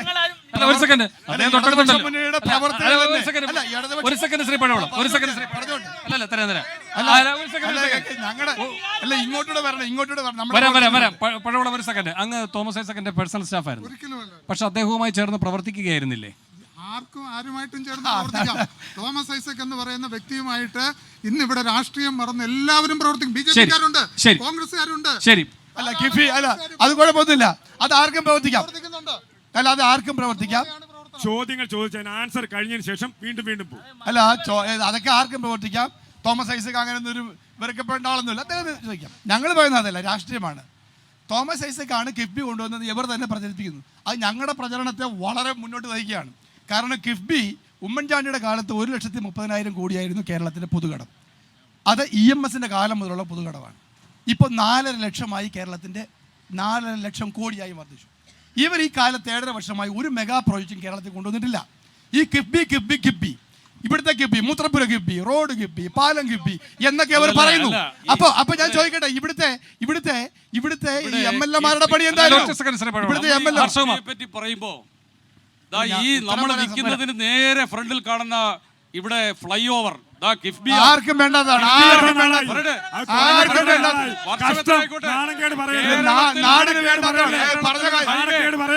കേരളത്തിലൊരു ഹൈവേ പറഞ്ഞു നന്നായി. അസാധ്യമായി ഉമ്മൻചാണ്ടി ഭരിച്ചിരുന്ന കാലത്ത് കേരളത്തിൽ യാത്ര അസാധ്യമായിരുന്നു. ഈ വോട്ടർ പറയുന്നു കേൾക്കൂ. നിങ്ങൾ ഹിബി കൊണ്ടുവന്നു, ഇപ്പൊ 10-15 വർഷമായിട്ട് നമ്മുടെ സ്റ്റേഡിയം കിടക്കുന്നു. എന്തെങ്കിലും ചെയ്യാൻ പറ്റുമോ? നിങ്ങൾ ഇലക്ഷൻ വരുമ്പോ നിങ്ങൾ ഇവിടെ മേൽപ്പാലത്തിന്റെ കാര്യവും കോടഞ്ചേരി പാലത്തിന്റെ കാര്യം, ഇവിടെ സ്റ്റേഡിയത്തിന്റെ കാര്യം പറയുന്നു. ജനങ്ങളെ കണ്ടിയും പൊടിയിടാതെ ഉത്തരം പറയാൻ സമ്മതിക്കും. നിങ്ങൾ ജനങ്ങളെ ശരി, ഇനി അദ്ദേഹം മറുപടി പറയട്ടെ. ചോദ്യത്തിന്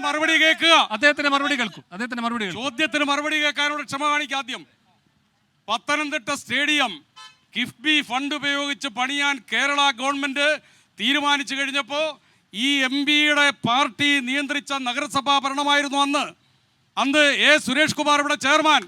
ഒരു കാരണവശാലും മുനിസിപ്പാലിറ്റിയുടെ അധീനതയിലുള്ള ഈ സ്റ്റേഡിയം അതിന് വിട്ടുകൊടുക്കില്ല എന്ന് അദ്ദേഹത്തിന്റെ കൗൺസില്, ആ കോൺഗ്രസ് ഭരണസമിതി, ഞാൻ പറഞ്ഞത് കേക്ക്, നിങ്ങൾ പറഞ്ഞല്ലോ, ആ ഭരണസമിതി കടുംപിടുത്തം പിടിച്ചു. അങ്ങനെയല്ല, അതായത് പിന്നെ സ്റ്റേഡിയവുമായി ബന്ധപ്പെട്ടുകൊണ്ട് ഉള്ള MOU ഒപ്പിടുമ്പോൾ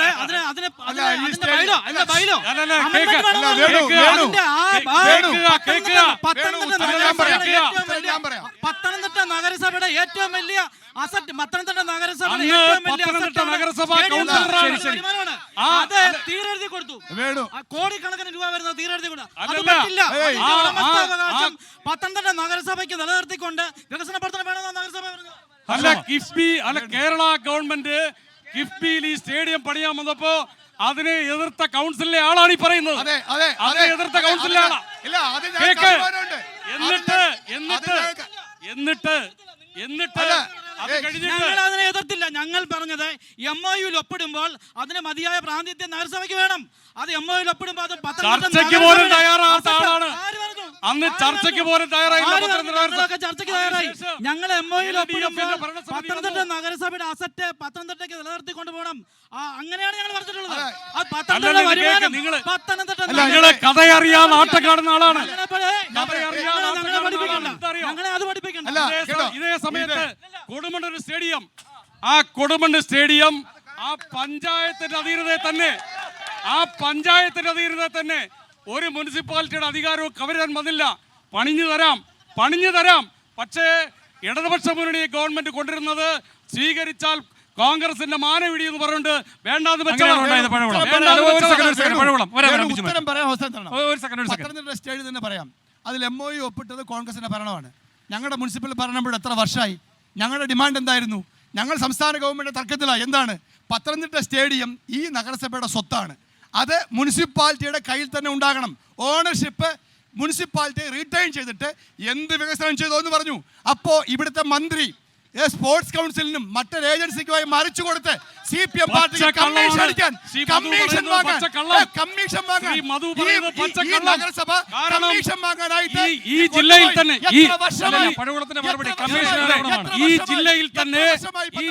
തന്നെ സ്റ്റേഡിയം കിഫ്ബി പഞ്ചായത്തിന്റെ ഉടമസ്ഥതയിൽ തന്നെ ചെയ്യുന്നു. ശ്രീ പഴകുളം, ഈ ജില്ലയിൽ കൊടുമൺ സ്റ്റേഡിയം പഞ്ചായത്തിന്റെ ഉടമസ്ഥതയിൽ തന്നെ ഇപ്പോൾ അല്ല ഞങ്ങളതേ പറയുന്നുള്ളൂ.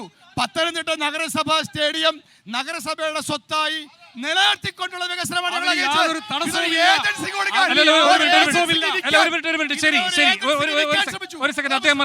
മറുപടി പറയട്ടെ. കമ്മീഷൻ ആരോപണമാണ്. കമ്മീഷൻ ആരോപണം അടക്കം വന്നുകൊണ്ട് അദ്ദേഹം മറുപടി പറയട്ടെ. കമ്മീഷൻ കോൺഗ്രസിന്റെ ശീലമാണ്. ലോകത്തിലെ ഏത് കാര്യത്തിലും കോൺഗ്രസിന് കമ്മീഷൻ ഇല്ലാത്തതുകൊണ്ട് ഞാൻ ചോദിക്കട്ടെ, ഇപ്പൊ രാജ്യത്തെ രാഷ്ട്രീയ പാർട്ടികളുടെ വിശുദ്ധി തെളിഞ്ഞത് എപ്പോഴാ? ഇലക്ട്രൽ ബോണ്ട് വിഷയത്തിൽ ഈ രാജ്യത്ത് കോർപ്പറേറ്റുകളുടെ 5 പൈസ വേണ്ട എന്ന് പറയാൻ ആർജവം ഉണ്ടായിരുന്നത് ഈ രാജ്യത്തെ ഇടതുപക്ഷ പാർട്ടികൾക്ക്. ഇലക്ട്രൽ ബോണ്ടായി വേണ്ടെന്നേ പറഞ്ഞിട്ടുള്ളൂ. ഇലക്ട്രൽ ബോണ്ടായിട്ട് വേണ്ടെന്ന് പറഞ്ഞിട്ടുള്ളൂ. ടാറ്റ പണ്ട് CPM-ന് കാശ് വന്നു. അങ്ങനെയല്ല തിരികെ കൊടുത്തു. ഹർഷകുമാറെ, മേഘ ഇവർക്ക് ഇലക്ട്രൽ ബോണ്ടായി കൊടുക്കുന്നു. നിങ്ങൾക്ക് 25 ലക്ഷം കയ്യിൽ തരുന്നു. എന്താ വ്യത്യാസം? അല്ല, നിങ്ങൾ കൊടുത്ത കണക്കിലുണ്ടെന്നേ. മേഘയുടെ 25 ലക്ഷം നിങ്ങൾ കൊടുത്ത കണക്കിലുണ്ട്. ഒരു കാരണവശാലും ഇലക്ട്രൽ ബോണ്ട് എന്ന പച്ചയായ അനുമതിയിൽ ഞങ്ങൾക്ക് താല്പര്യമില്ല എന്ന് ഞങ്ങൾ പറയുന്നു. ചോദ്യം അതല്ല. ഇവിടെ ഉയർന്നിരിക്കുന്ന കമ്മീഷൻ ആരോപണമാണ്. അതിന് മാത്രമുള്ള മറുപടി. കമ്മീഷൻ അവരുടെ ധാരണയാണ്. അവർക്ക് കമ്മീഷൻ ഇല്ല, ഒന്നും ചെയ്യില്ല. അപ്പൊ പക്ഷെ ഇവിടുത്തെ വിഷയം എന്താ? ഈ സ്റ്റേഡിയത്തിന്റെ പണിക്ക് അന്നത്തെ മുനിസിപ്പൽ കൗൺസിൽ ഒരു തരത്തിലും തയ്യാറല്ല. ഞാൻ പറഞ്ഞതാണ് ശരി. ശരി, ബിജു മാത്യു വേഗം. ഇത് പാർലമെന്റ് തെരഞ്ഞെടുപ്പാണ് നടക്കുന്നത്. അതുമായി ബന്ധപ്പെട്ട വികസന പ്രവർത്തനങ്ങളാണ് ചർച്ച ചെയ്യേണ്ടത്.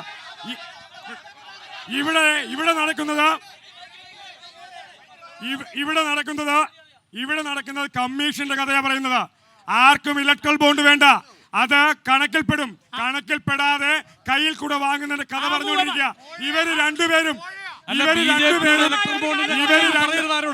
രണ്ടുപേരും ഒന്നിച്ചാ ഭരിക്കുന്നത്.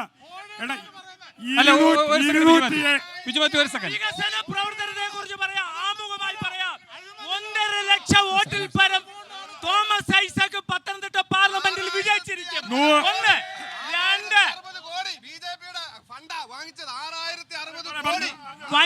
വന്യമൃഗങ്ങളുടെ ആക്രമണം കൊണ്ട് നിരവധി ആളുകൾ കേരളത്തിൽ മരിച്ചിട്ട് പത്തനംതിട്ടയുടെ പാർലമെന്റ് MP ആയിരുന്ന ആന്റണി ഒരക്ഷരം കേന്ദ്ര വനവകുപ്പ് നിയമത്തിൽ പറഞ്ഞിട്ടുണ്ടോ? ഇടതുപക്ഷ ജനാധിപത്യ ഗവൺമെന്റിന്റെ വികസന പ്രവർത്തനങ്ങളിലെ ഉദ്ഘാടനങ്ങളിൽ ആശംസ പ്രസംഗം നടത്തി ഒരു ഉൾപ്പില്ലാതെ ശരി ശരി ശരി MP ആണ്. ശരി ശരി ശരി ശരി അല്ല, വേണു. അദ്ദേഹം മറുപടി പറയട്ടെ. അദ്ദേഹം വരാം. വേണു, ഇവിടെ എനിക്കൊരു ഇടവേളയിൽ കൂടെ പണം വരും തൊട്ട് മുമ്പോ വേഗം അല്ല, ശ്രീ പഴകുളം. ഇവിടെ- വരാം ബിജു മാത്യു. വരാം ബിജു മാത്യു. വേണു, ലൈഫ് മിഷൻ പദ്ധതി, സ്പ്രിംഗ്ലർ ഇടപാട്, എല്ലാ കോഴയും മാസപ്പടി, മോക്കളുടെ പേര്, അമ്മ മോൾ, മുഖ്യമന്ത്രിയുടെ ഭാര്യ, LP സ്കൂൾ അധ്യാപിക, അല്ല, നിങ്ങളിത് റിട്ടയർ ചെയ്ത പറയുമ്പോ- പണം കൊണ്ട് നിങ്ങളിത് നൂറുകണക്കിന് കോടിയുടെ എക്സാലോജിക്ക് തുടങ്ങിയ കൊള്ളക്കാരാണ് ഇവര്. നിങ്ങളിത് ഇവര് പറയുമ്പോ ചുമ്മാ വിളിച്ചു പോവുകയാണ്. കമല കുറെ ഇന്റർനാഷണൽ ആൾക്കാരെ എത്തി. കൊണ്ടുവന്ന്. അല്ല, കമല ഏയ്, ഇന്റർനാഷണൽ ഏയ്, എത്തി. ഏയ്, എവിടെ എവിടെ കമല ഇന്റർനാഷണൽ? അഴിമതി കേരളത്തിൽ എവിടെ സാർവത്രികമാക്കി. കമല ഇന്റർനാഷണൽ? കേരളത്തിന്റെ മുഖ്യമന്ത്രി പറ. അഴിമതി കോവിഡ് കാലത്ത് മാത്രം. കമ്മീഷൻ സ്പ്രിംഗ്ലർ കിട്ടണം. എവിടെ? എന്തിനും കമ്മീഷൻ വേണം, ഏതിനും കമ്മീഷൻ. കോവിഡ് കാലത്ത് പഞ്ഞ് വാങ്ങിയതിന് കമ്മീഷൻ വാങ്ങിച്ച ഇതുപോലെ നാണം കെട്ട പണി. റോഡിന് കമ്മീഷൻ, പാലത്തിന് കമ്മീഷൻ, മുഖ്യമന്ത്രിക്ക് പാലാരിവട്ടം, പാലാരിവട്ടം, എല്ലാത്തിനും പാലാരിവട്ടം. സാറേ. പാലാരിവട്ടം. ക്ലിഫ് ഹൗസിൽ കോടാനുകോടിയുടെ സുഖലോലുപനായി കഴിയുകയാണ്. പാവപ്പെട്ടവർക്ക് 8 മാസമായി സാമൂഹ്യ ശ്രീ മധു പെൻഷൻ പറഞ്ഞു. കൊടുത്തിട്ടില്ല. പാലത്തിന്റെ സാമൂഹ്യ കമ്മീഷൻ. പെൻഷൻ കൊടുത്തിട്ടില്ല. ശരി ശരി ശരി അല്ല ഒരു മിനിറ്റ്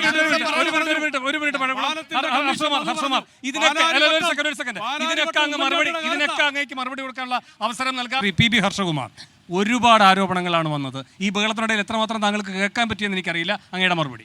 എല്ലാം കേട്ടു, ഞാൻ എല്ലാം കേട്ടു. അതിലൊരു കാര്യം ഞാൻ പറയാം. കിഫ്ബി എന്ന പദ്ധതിയെ സംബന്ധിച്ചാണ് ഇവർ പറഞ്ഞ പ്രധാന ആരോപണം. ഈ കിഫ്ബി എന്ന പദ്ധതി വരുന്നതിന് മുമ്പ് ഓരോ വർഷവും ബഡ്ജറ്റ് അവതരിപ്പിക്കുക. താങ്കൾ കേരളത്തിലെ മുതിർന്ന മാധ്യമപ്രവർത്തനമാണ്. ഓരോ വർഷവും ശമ്പളവും പെൻഷനും മറ്റ് ചെലവുകളും കഴിഞ്ഞാൽ 5000 കോടിയെങ്കിലും കേരളത്തിലെ റോഡിനോ പാലത്തിനോ കൊടുക്കാൻ കഴിയുമായിരുന്നു. എങ്ങനെയാണ് കിഫ്ബി എന്ന പുതിയ പദ്ധതി ഉണ്ടായത്?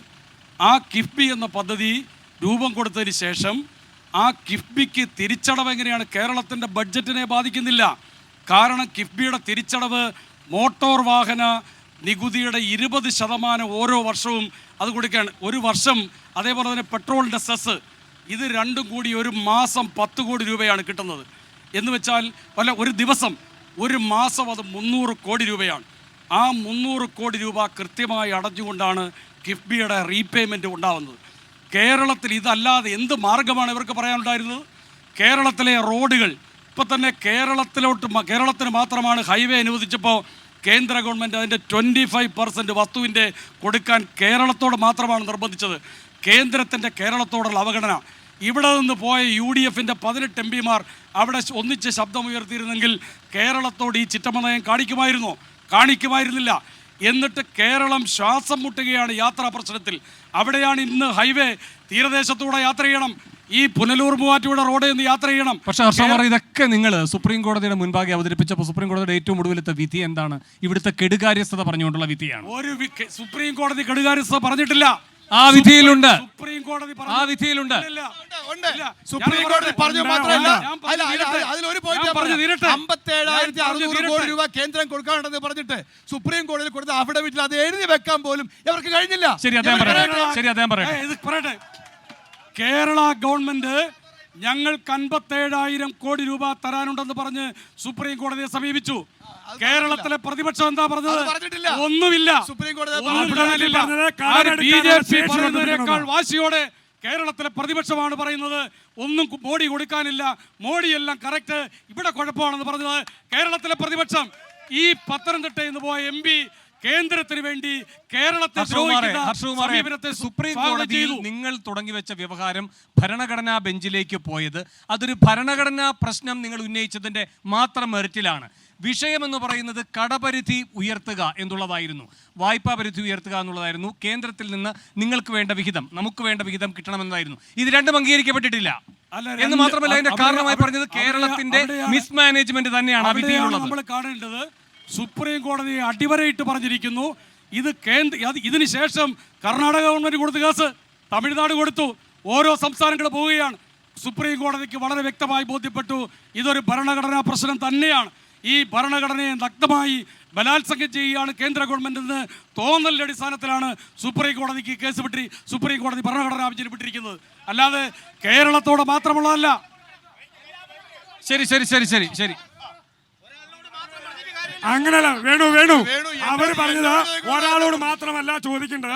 വയസ്സിന് പൂർണ്ണമായിട്ട് എല്ലാവർക്കും പ്രാതിനിധ്യം ഉണ്ടാക്കണം. അതിനകത്തൊരു പരാതി വേണ്ട ബിജു മാത്യു, അങ്ങേക്ക് പറയാം. കാരണം ഇത് നിങ്ങൾക്കെതിരായിട്ടുള്ള ആരോപണമാണല്ലോ.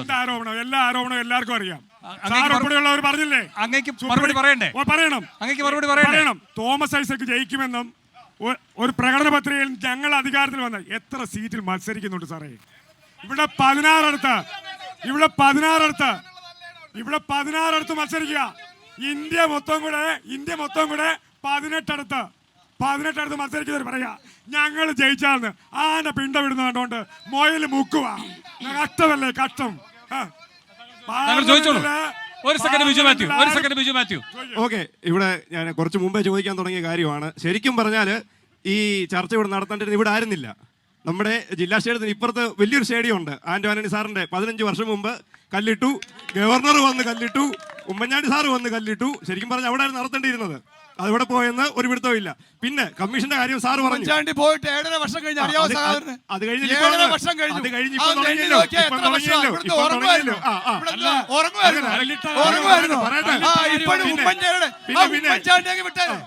പിന്നെ അഴിമതി കമ്മീഷനാർ മുമ്പ് പറഞ്ഞു. എന്താ കോവിഡ് കാലത്ത് പഞ്ഞി മേടിച്ചപ്പോൾ കമ്മീഷൻ മേടിച്ചൊക്കെ പറഞ്ഞു. നിങ്ങൾ ഒത്തിരി നോക്കണം. ഈ ബസ് സ്റ്റാൻഡ് നോക്കിയാൽ മതി, മണ്ണിന് പകരം പ്ലാസ്റ്റിക് ഇട്ട് നടത്തിയതാ. ഇപ്പൊ വീണ്ടും പുതുക്കി പണിയുവാ. കണ്ടം നഗതി ഈ കണ്ടം നോക്കിയാൽ മതി. അത് മോഹൻലാൽ സാർ ഇരുന്ന സമയത്ത് നഗരസഭ ബസ് സ്റ്റാൻഡാ. ഫ്രണ്ട് പേര് നോക്കിയാൽ മതി, അറിയാം. അത് വേണ്ട, ബസ് കയറുമ്പോൾ താന്നു പോവായിരുന്നു. ഇപ്പൊ അവസാനം അതിന്റെ അടുത്ത് മാറ്റിയിട്ട് വൃത്തിക്ക് പണിയുന്നതും LDF സർക്കാരും ഇടതുപക്ഷവും വന്ന ശേഷമാണ്. സാറേ അതിനെ നിയന്ത്രിക്കല്ലേ. ബിജു മാത്യുവിനോട് എന്തെങ്കിലും ചോദിക്കാനുണ്ടോ? സാറ് ഇപ്പൊ പറഞ്ഞ പോലെ ചോദ്യം ചോദിച്ചു കഴിഞ്ഞപ്പം എല്ലാം ഇവിടുന്ന് വേണു സാർ പറഞ്ഞിട്ടുണ്ടല്ലോ എന്ന് പറഞ്ഞു. ഞാൻ ഇനി പറയാനില്ലെന്ന് പറഞ്ഞു. അതിനർത്ഥം സാറിനൊന്നും ഇല്ലെന്ന്. ചോദിക്കാനുണ്ടെങ്കിൽ ചോദ്യം ചോദിക്കുക. ചോദ്യം ചോദിക്കാൻ എന്താ ഇദ്ദേഹത്തിനുണ്ട്, അതങ്ങ് ചോദിച്ചാൽ മതി. എനിക്ക് CPM-ന്റെ പ്രതിനിധിയോടും BJP-യുടെ പ്രതിനിധിയോടുമാണ് സംസാരിക്കാനുള്ളത്. ഒന്ന്, ഞങ്ങൾ സംസാരിക്കുമ്പോൾ നിങ്ങൾ വേഗം ചോദിക്കൂ.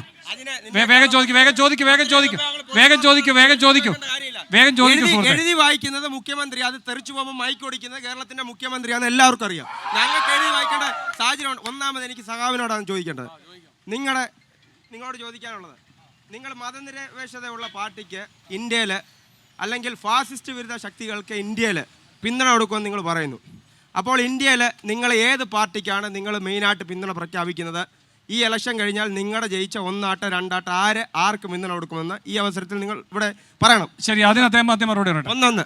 രണ്ടാമത് BJP-യുടെ പ്രതിനിധിയോടും എനിക്ക് ചോദിക്കാനുള്ളത്, നിങ്ങളിവിടെ നാഴികയ്ക്ക് 40 വട്ടം 400 സീറ്റ് കിട്ടും, 400 സീറ്റ് കിട്ടുമെന്ന് നിങ്ങൾ വീരവാദം മുഴക്കുന്നുണ്ട്. 400 സീറ്റ് കിട്ടുമെങ്കിൽ നിങ്ങൾ അധികാരത്തിൽ വരുമെന്ന കാര്യത്തിൽ യാതൊരു സംശയമില്ല. നിങ്ങൾ മുക്കിയും നക്കിയും ഇവിടുത്തെ മുഴുവൻ രാഷ്ട്രീയ നേതാക്കന്മാരെയും ആദായ നികുതി വകുപ്പിനെ കൊണ്ടും നിങ്ങളുടെ ED-യെ കൊണ്ടും മകത്താക്കുന്നത് എന്തിൻ്റെ അടിസ്ഥാനത്തിലാണെന്ന് പറയുവാൻ ഈ അവസരം വിനിയോഗിക്കണം. അതോടൊപ്പം തന്നെ മണിപ്പൂർ വിഷയം വന്നപ്പോൾ താങ്കൾ അടക്കമുള്ളവരുടെ വായിൽ എന്താണ് തിരികെ വെച്ചത് എന്ന് പറയുവാൻ ഈ അവസരം നിങ്ങൾ വിനിയോഗിക്കണം.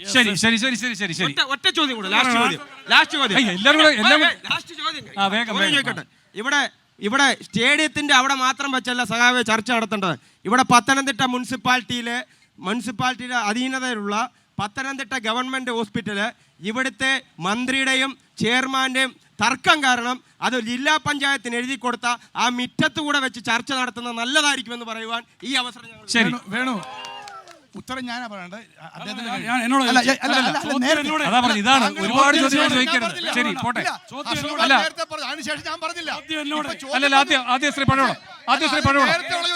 നേരത്തെയുള്ള ചോദ്യം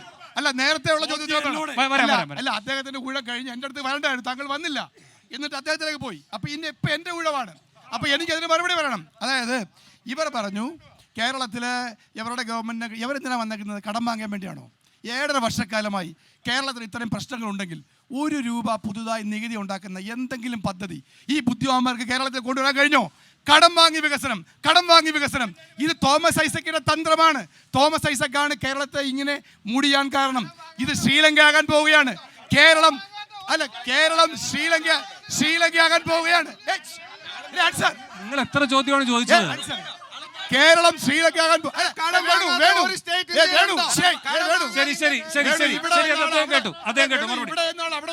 മറുപടി. അപ്പൊ ഇവരോട് ഞങ്ങൾക്ക് പറയാനുള്ള കാര്യമുള്ളൂ, ഇവർ കടം വാങ്ങി കേരളത്തെ മുടിച്ചു. ഞാൻ വിടുകയാണ്. അദ്ദേഹം പറയട്ടെ. ഞാൻ ആ ഭാഗം വിടുകയാണ്. 1990-ൽ 1 ഗ്രാം സ്വർണത്തിന് 5000 രൂപയായിരുന്നു. ഇന്ന് 50,000 കൂടുതലാണ്. ഞങ്ങൾ ആവശ്യപ്പെടുന്ന ഒരു കാര്യം, അന്ന് കേരളത്തിൽ 500 കോടിയാണ് അന്ന് കേരളത്തിൽ 500 കോടിയാണ് സ്വർണത്തിനുള്ള നികുതി. ഇന്ന് 50,000 ആയിട്ടും സ്വർണ്ണക്കടക്കാരെ അവർ പിടിയുന്നില്ല, നികുതി വാങ്ങുന്നില്ല, കപ്പം വാങ്ങുന്നു CPM പാർട്ടി. ഈ കേരളത്തെ മുടിക്കുന്നു എന്നിട്ട് ജനങ്ങളുടെ മേൽ അധിക നികുതി കെട്ടിവെക്കുകയാണ് ഇവർ. ഞാൻ ചോദിക്കട്ടെ, ഇവിടെ നികുതി, വിലക്കയറ്റം, ഏത് സാധനത്തിനാണ് വില കൂടാത്തത്? ഓട്ടോറിക്ഷക്കാരോട് ചോദിച്ചു നോക്കൂ. അവരുടെ പെർമിറ്റ് ഫീസ് കൂട്ടി. വില്ലേജ് ഓഫീസിൽ പോകൂ, മുനിസിപ്പാലിറ്റിയിൽ പോകൂ, സബ് രജിസ്ട്രാർ ഓഫീസിൽ പോകൂ, വാട്ടർ അതോറിറ്റി പോകൂ, ഇലക്ട്രിസിറ്റി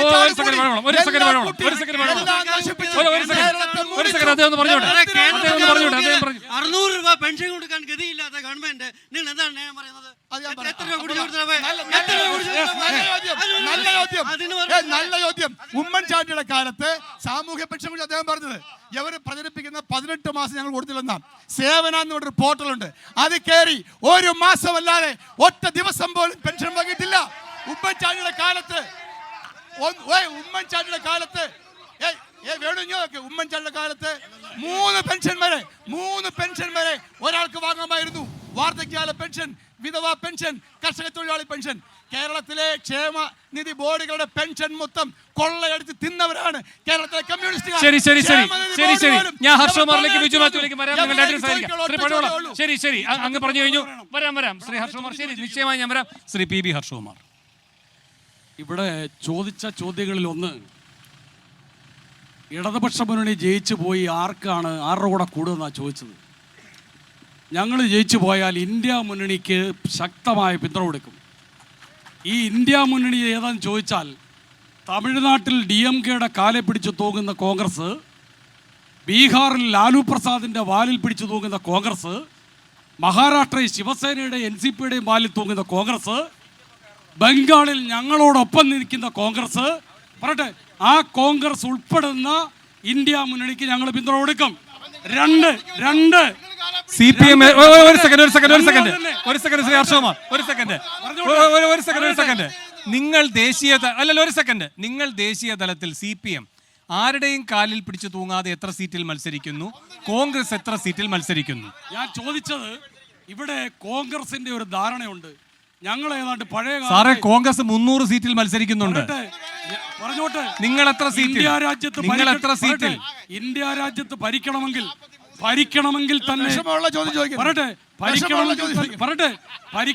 തന്നെ കോൺഗ്രസിന് ഏതാണ്ട് പകുതി സീറ്റ്, 545-ന്റെ പകുതി എത്ര വരും?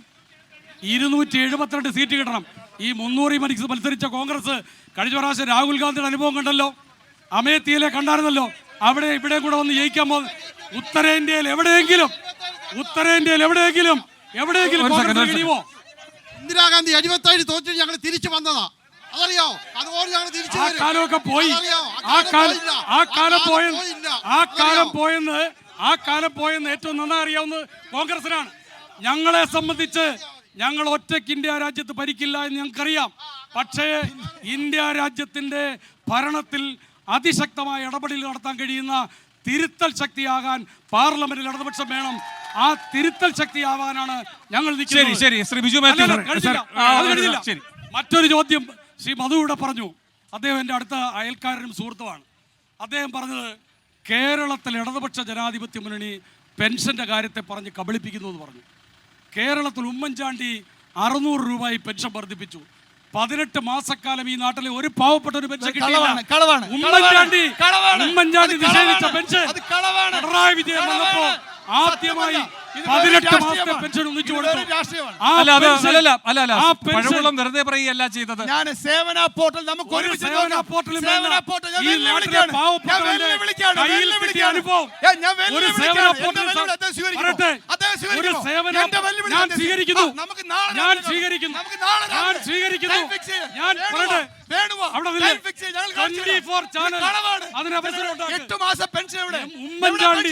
ഉമ്മൻചാണ്ടിയുടെ കാലത്ത് 18 മാസത്തെ പെൻഷൻ 12,000 രൂപ ഇടതുപക്ഷ മുന്നണി കൊടുത്തത്.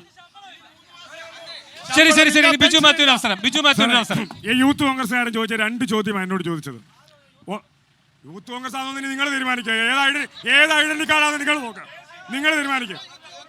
അല്ലല്ല, യൂത്ത് കോൺഗ്രസ് എന്ന് പറയരുത്. ഏത് ഐഡന്റി കാർഡാണെന്നുള്ള ഒരു പൂർണ്ണതയില്ല. അതുകൊണ്ട് ഒറ്റ കാര്യം പറയാം, നിങ്ങൾ 2009 ഭരിക്കുമ്പം നിങ്ങൾക്ക് 191 സീറ്റ് ഉണ്ടായിരുന്നു. അത് ഏത് പാർട്ടി ആയിക്കോട്ടെ, പാർട്ടി അല്ലല്ല, വ്യക്തിപരമായി അധിക്ഷേപിക്കുന്നത് ശരിയല്ല. വ്യക്തിപരമായി അധിക്ഷേപിക്കുന്നത് ശരിയല്ല. യൂത്ത് കോൺഗ്രസ്സുകാരനെന്ന് ചോദിക്കുന്നത് അധിക്ഷേപമാണോ? യൂത്ത് കോൺഗ്രസ്സുകാരൻ ചോദിക്കുന്നത് അധിക്ഷേപമാണോ? എനിക്ക് എത്ര ഐ ഡി കാർഡ് ഉണ്ടെന്ന് വെച്ചാൽ ശരി എനിക്ക് ഐ ഡി കാർഡ് ശരി ശരി കേസ് നടക്കുന്നുണ്ട്. അതിന്റെ കേസ് ശരി ശരി ശരി ഞാൻ പറഞ്ഞു തുടർന്നോളൂ. 2009 191 സീറ്റുള്ള ഇതിന്റെ മറുപടി കേൾക്കൂ സഹോദര, മറുപടി കേൾക്കൂ. 2009 191 സീറ്റുള്ള UDF, പിന്നീട് 2014 വന്നപ്പം വെറും 44 സീറ്റ്, ഇപ്പം 2019 വെറും 52 സീറ്റ്. അതുകൊണ്ട് പ്രതിപക്ഷ നേതാവിനെ കണ്ടുപിടിക്കാൻ വേണ്ടിയിട്ട് നടത്തുന്ന 2024 തെരഞ്ഞെടുപ്പ് പറയട്ടെ. പ്രതിപക്ഷ നേതാവ് കേരള നിയമസഭയിലെ BJPയുടെ പ്രതിപക്ഷ നേതാവ് ആരാന്ന് പറഞ്ഞാല് ഇപ്പൊ 50,000 കൊടുക്കും. 50,000 വർത്താനം പറയാൻ പഠിക്കാതെ പാർട്ടി ഉണ്ടാക്കാതെ ഇവിടെ കേരളത്തിൽ BJP ഇല്ല. എന്നിട്ട് BJPയുടെ വക്താവ് വന്ന് ഞങ്ങളെ സംസാരിക്കാം. കേരളത്തിൽ BJP ഉണ്ടോ? കേരളത്തിൽ സംസ്ഥാന പ്രസിഡന്റ് പറഞ്ഞിരിക്കുക സുൽത്താൻ ബത്തേരി എന്താ ബിജു മാത്യു വേഗം മറുപടി. SR മുഹമ്മദ് ഒരു കാര്യം മനസ്സിലാക്കുക. നിങ്ങളുടെ എന്തായിക്കോട്ടെ, അതിന് മാറ്റം ഉണ്ടെങ്കിൽ പറഞ്ഞതാ. മുഹമ്മദ് ഒരു കാര്യം മനസ്സിലാക്കുക. 99 മുതൽ 2019 വരെ ഭരിച്ച് നേരെ താഴോട്ട് വന്നതല്ലാതെ ഒരിടത്ത് പോലും നിങ്ങൾക്ക് പുരോഗമനം ഉണ്ടായിട്ടില്ല. BJPയുടെ കേരളത്തിലെ കാര്യം പറഞ്ഞില്ലേ ഇന്ത്യ മഹാരാജ്യത്തിലെ മൊത്തം കോൺഗ്രസ്സുകാരും BJPയിലോട്ട് വന്നുകൊണ്ടിരിക്കുക. ആരും അറിഞ്ഞില്ലയോ? താങ്കൾ എന്നോട് ചോദിച്ചില്ലേ? അപ്പൊ ഈ രാജ്യത്തെ ബിജെപിയും അമിത്ഷായുമായിട്ടാണ് ഇപ്പൊ ഇലക്ഷൻ നടക്കുന്നത്. ആയിക്കോട്ടെ, പറയുന്ന കാര്യങ്ങൾ പറയുന്നത്. BJP കോൺഗ്രസ് പിന്നെ മണിപ്പൂരിന്റെ കാര്യം പറഞ്ഞു. ഒരു സെക്കൻഡ്. ഇപ്പൊ ധാരാളം ഇവിടുത്തെ ഈ കാണാൻ വന്നിരിക്കുന്ന ആളുകൾക്ക് സംസാരിക്കുമ്പോഴും വനിതകൾ അവർക്ക് സംസാരിക്കണമെന്ന് പറയുന്നുണ്ട്. ഇതിന്റെ ആൻസർ പറഞ്ഞിട്ട് പോലെ. ഒരു നിമിഷം. ഇവിടെ 15 വർഷമായിട്ട് ആന്റണി എന്ന ആളാണ് MP ആയിട്ട് പോയേക്കുന്നത്. ഞങ്ങളൊക്കെ അദ്ദേഹത്തെ കാണുന്നത് 5 വർഷം കൂടുമ്പോൾ ഒരു 3 മാസം കാണും. അത് ഇവിടുത്തെ പത്രമാധ്യമങ്ങളിലും എവിടെയെങ്കിലുമൊക്കെ ഒരു ഉദ്ഘാടനം നടക്കുന്നിടത്തും പെരുന്നാൾ നടക്കുന്നിടത്തുമൊക്കെ അദ്ദേഹത്തെ ഞങ്ങൾ കാണാറുണ്ട്. അതല്ലാതെ ഇദ്ദേഹത്തെ ഞങ്ങൾ കാണുന്നില്ല. ഇവിടെ ഈ അടുത്ത കാലത്ത് തന്നെ പറയട്ടെ, ഒരാളൊരു കാര്യം പറയട്ടെ. ഒന്ന് ചോദിക്കൂ. അങ്ങനെയാണെങ്കിൽ എനിക്ക് ചോദിക്കാനുള്ളത്, ഞങ്ങളുടെ പക്ഷത്തു നിന്ന് വിജയിക്കുന്ന ഒരാളെയും ഞങ്ങൾക്ക് റിസോർട്ടിൽ താമസിപ്പിക്കേണ്ട ആവശ്യമില്ല. അവര് ഞങ്ങളുടെ കൂടെ കാണുന്നത് ഞങ്ങൾക്ക് ഉറപ്പുണ്ട്. പക്ഷേ ഇപ്പൊ കേരളത്തിൽ പറയട്ടെ,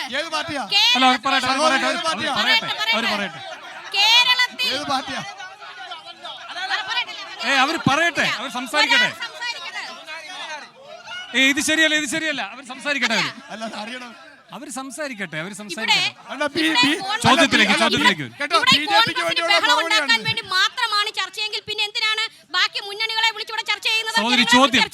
ചോദ്യം പറയൂ. ചോദ്യം ഇതാണ്, നിങ്ങളെ സംബന്ധിച്ച് ഇപ്പൊ സാധാരണ രീതിയിൽ കേരളത്തില് ജോലികൾക്ക് ധാരാളം മറ്റ് സ്ഥലത്തുനിന്ന് ആളുകൾ വരുന്നുണ്ട്. ഇപ്പൊ കോൺഗ്രസിന് ഒരു സ്ഥാനാർത്ഥിയെ പോലും നോർത്ത് ഇന്ത്യ ഇറക്കേണ്ട ഒരു അവസ്ഥ വന്നിരിക്കുകയാണ്. അത് നോർത്ത് ഇന്ത്യ സ്ഥാനാർത്ഥിയെ പോലും ഇറക്കേണ്ട അവസ്ഥ വന്നിരിക്കുകയാണ്.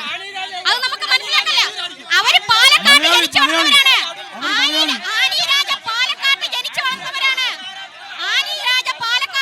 ആനിരാജ പാലക്കാടല്ല, ആനിരാജ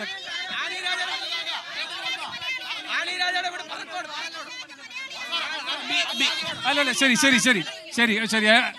ഈ സഹോദരൻ സംസാരിച്ചോട്ടെ. ശരി മാഡം. ഒന്ന് സഹകരിക്കും മുഹമ്മദ്, ഒന്ന് സഹകരിക്കും. നിങ്ങൾ ഫേമസ് ആയി. BJPയുടെ പ്രതിനിധിയോടാണ് ചോദ്യം. കഴിഞ്ഞ 2 ദിവസമായിട്ട് ഇവിടെ വലിയ ചാനലിലൂടെയൊക്കെ വലിയ വാർത്ത വരുന്നുണ്ട്. ദല്ലാൽ നന്ദകുമാർ എന്ന് പറയുന്ന ആള് ഒരു ആരോപണം ഉന്നയിച്ചു. ഇവരുടെ ഇവിടുത്തെ സ്ഥാനാർത്ഥി ഇതുവരെ ആ 25 ലക്ഷം രൂപ വാങ്ങി എന്ന് പറയുന്ന ആരോപണത്തെ തള്ളി പറഞ്ഞിട്ടില്ല. BJPയുടെ നേതൃത്വവും ഇതുവരെ ആരോപണം തള്ളി പറഞ്ഞിട്ടില്ല. അവർ പറഞ്ഞത് ഏക വിഷയമാണ്, ഇത് എന്നെ പരിചയപ്പെടുത്തിയ വേറെ ആളാണ്, ഇത് ഞാൻ ഈ ആളുമായിട്ട് ബന്ധമില്ലെന്ന് ഒന്നും പറഞ്ഞിട്ടില്ല. അതിന് മറിച്ച് അങ്ങനെ പറയുന്നത് BJP ഇവിടെ അത് എന്താണ് അവരുടെ ഇവിടുത്തെ നയം? ശരി ശരി ബിജു മാത്യു വേഗം. എന്നാലും അദ്ദേഹത്തെ എത്ര വിഷമിച്ച് ചോദിച്ചതല്ലേ? സാർ താമസം വോട്ടറല്ലേ? ദല്ലാൽ നന്ദകുമാർ 2013 വാങ്ങിയ കാര്യവുമായി ബന്ധപ്പെട്ട് അദ്ദേഹത്തിന് ഏത് ഏജൻസിക്കും പരാതി കൊടുക്കാം. ആ പരാതിയെ ഏത് വിധേനയും നേരിടുവാൻ ഇവിടെ മേടിച്ചില്ലെന്ന് പറയേണ്ടത്. ശരി ശരി ശരി ബിജു മാത്യു നേരത്തെ മറുപടി പറഞ്ഞാണ്. ഈ യുവാവിന് ആരോടാണ് ചോദ്യം? കോൺഗ്രസിന്റെ പ്രതിനിധിയോടാണ് പഴകുളത്തോടാണ് ചോദ്യം. നിങ്ങൾ രാഹുൽ ഗാന്ധിയുടെ നേതൃത്വത്തിൽ ജോഡോ യാത്ര ഇവിടെ നടത്തി. ആ ജോഡോ യാത്ര സൗത്ത് ഇന്ത്യയിൽ വന്നപ്പം ജനാധിപത്യപരമായിട്ടൊക്കെ പോയി. വടക്കേന്ത്യയിലോട്ട് കടന്നു കഴിഞ്ഞപ്പോൾ അത് ദേവലോക യാത്രയുടെ രീതിയിലേക്ക് പ്രതിദാനം ചെയ്യുന്ന കണ്ടു. എന്തു മതേതരത്വമാണ് നിങ്ങൾ ഉയർത്തിപ്പിടിക്കുന്നത്? അതുപോലെ തന്നെ രണ്ടാമത്തെ അതേ ചോദ്യത്തിൻ്റെ ഭാഗമാണ് നിങ്ങൾ വയനാട്ടിൽ നാമനിർദ്ദേശ പത്രിക കൊടുക്കാൻ വന്നപ്പോൾ യൂത്ത് മുസ്ലിം ലീഗിൻ്റെ കൊടി അഴിച്ചു മാറ്റേണ്ട ഗതി വന്നു. നിങ്ങളുടെ കൊടി പോലും ഇല്ലാതെ യാത്ര ചെയ്യേണ്ടതായിട്ട് വന്നു. അപ്പൊ ആ നിലയിൽ നിങ്ങൾ എന്ത് മതേതരത്വമാണ്? മൃദു ഹിന്ദുത്വ സമീപനമല്ലേ കോൺഗ്രസിന്റേത്? അദ്ദേഹത്തിന് നല്ല ചോദ്യമാണ്.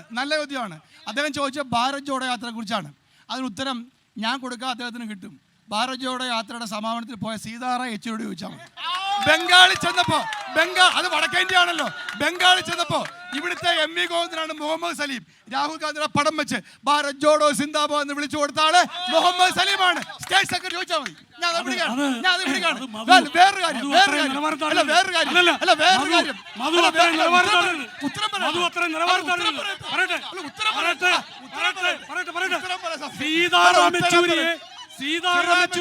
സീതാറാം യെച്ചൂരിയെ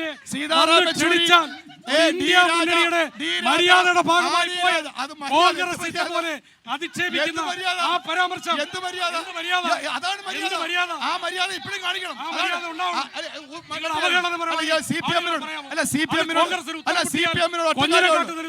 ഒറ്റ കാര്യമുള്ളൂ, നമ്മുടെ രാജ്യം അപകടത്തിലാണെന്നുള്ളത് CPM ആ കൊടിക്കൂടെ മറുപടി.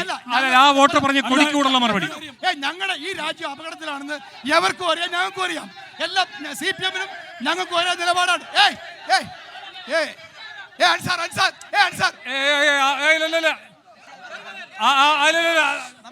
ശരി ശരി ശരി ശ്രീ പഴകുളം, ശ്രീ ഹർഷകുമാർ, ശ്രീ ബിജു മാത്യു, ഇനി 3 മിനിറ്റേ ഉള്ളൂ. ഓരോരുത്തർക്ക് 1 മിനിറ്റേ ഉള്ളൂ. ഞാൻ വേഗം ഒരു കാര്യം ചോദിക്കാം. ഇവിടുത്തെ വോട്ടർമാർ തന്നെ ചോദിക്കാമെന്ന് പറഞ്ഞ ചോദ്യമാണ്. ഈ CAA-യുടെ കാര്യത്തിലെ ഒളിച്ചുകളി എപ്പോൾ അവസാനിപ്പിക്കും? ഒരു സെക്കൻഡ്, 8-ാം പേജ് എടുത്ത് നോക്കാൻ പറഞ്ഞു. മുഖ്യമന്ത്രി 8-ാം പേജ് എടുത്ത് നോക്കി. നിങ്ങൾ ഈ 140 കോടി ജനങ്ങളോടും 8-ാം പേജ് നോക്കാൻ പറഞ്ഞാലും അവിടെ ഈ CAA-യുമായി ബന്ധപ്പെട്ട് ഒന്നും കാണാനില്ല എന്നാണ്. അതിലേക്ക് ഞാൻ വരാം. അതിനു മുമ്പായിട്ട് എന്തിനാണ് ഇടതുപക്ഷം ഈ ഇലക്ഷനിൽ മത്സരിക്കുന്നതെന്ന് അവർ ജനങ്ങളോടൊന്ന് പറയണം. അവർക്ക് ഇന്ത്യയിലെ ഗവൺമെന്റിനെ മാറ്റണമെങ്കിൽ അവരിവിടുന്ന് ജയിച്ചു പോയി രാഹുൽ ഗാന്ധിയെ പിന്തുണയ്ക്കണമെന്നാണല്ലോ പറയുന്നത്. രാഹുൽ ഗാന്ധി പൂർത്തിയാക്കിക്കോട്ടെ ബിജു, പൂർത്തിയാക്കട്ടെ. നിങ്ങളുടെ സമയം തന്നെ പോകും. എവർ ചെയ്യേണ്ട ഒറ്റ കാര്യമുള്ളൂ.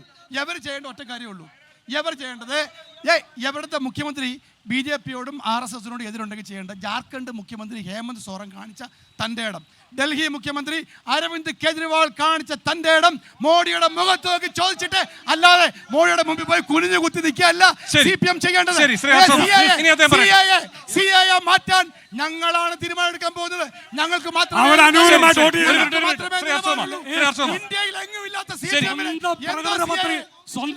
സ്വന്തം പ്രകടന പത്രികയിൽ അതൊന്ന് പറയാൻ നട്ടലില്ലാത്ത ഇന്ത്യയുടെ പാർട്ടി ഇനി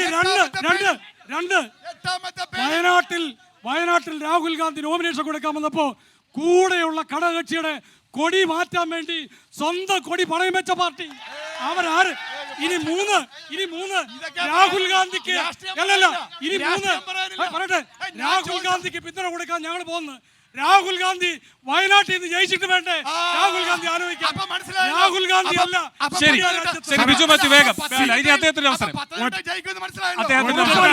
ഉറപ്പായി ഒരു കാര്യം മാത്രം, കേരളത്തിലെ 20 സീറ്റും ഇന്ന് കേരളത്തിന്റെ മുഖ്യമന്ത്രി പറഞ്ഞ പോലെ